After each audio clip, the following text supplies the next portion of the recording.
भाई सब हिते बीठा 25 दिसंबर आहे। हलो क्रिसमस डे ते उते हली मल्हायूं।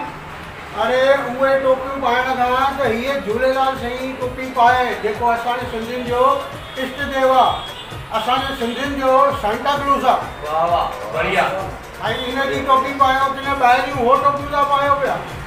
आयो लाल सभई जो झूलेलाल। ये टोपी पायो। हां हीअ टोपी पायो साईं झूलेलाल झूलेलाल की टोपी पायो। सिंधी आयो। आयो लाल सभई जो झूलेलाल।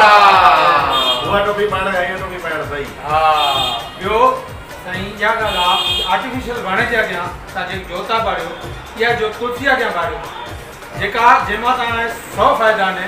ऑक्सीजन बि ॾे, हो तव्हांखे ऑक्सीजन न ॾींदो, इहा ऑक्सीजन ॾींदव। हो दवा न ॾींदव, हीअ दवा बि कमु कंदव। बोल बरसी माता की जय। आयो लाल सभई जो झूलेलाल। आयो लाल झूलेलाल झूलेलाल आयो लाल। ॿियो यादि रखो पाण ॿियनि खे ॿुधायो, पंहिंजे ॿारनि खे सम्झायो 25 तारीख़ साईं जी पूजा कयो जेको असली अथव। सांता क्लॉज जो भाऊ चई असली सांता क्लॉज इहो ई आहे असांजो सिंधियुनि जो इष्ट देव, सिंधी जो स्पेशल देवता साईं झूलेलाल साईं भगवान साईं झूलेलाल।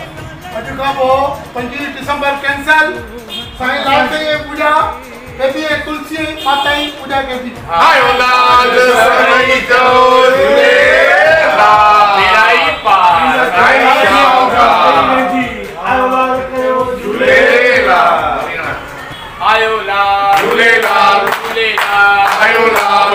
दिन वारो आयो लाल। राणे वारो आयो लाल। सीर वारो आयो लाल। झूलण जो मिलियो प्यार आ खुशहाल उहो हथ मथे करे, उहो हथ मथे करे।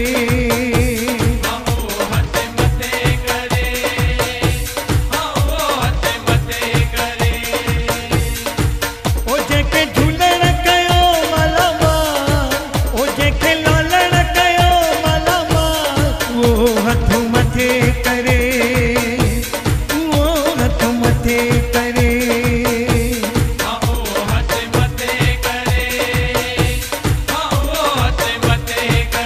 जेके झूलण जो मिलियो प्यार आ खुशहाल उहो हथ मथे करे, उहो हथ मथे करे। आयो लाल सभई जो झूलेलाल। मेरा ही पास सदाई शाहूकार। सिंधी आयो, सिंधी ॻाल्हायो सिंधी ॻाल्हायो, आयो ऐं ॿारनि खे बि सिंधी सेखारियो। ॿारनि खे बि सिंधी सेखारियो।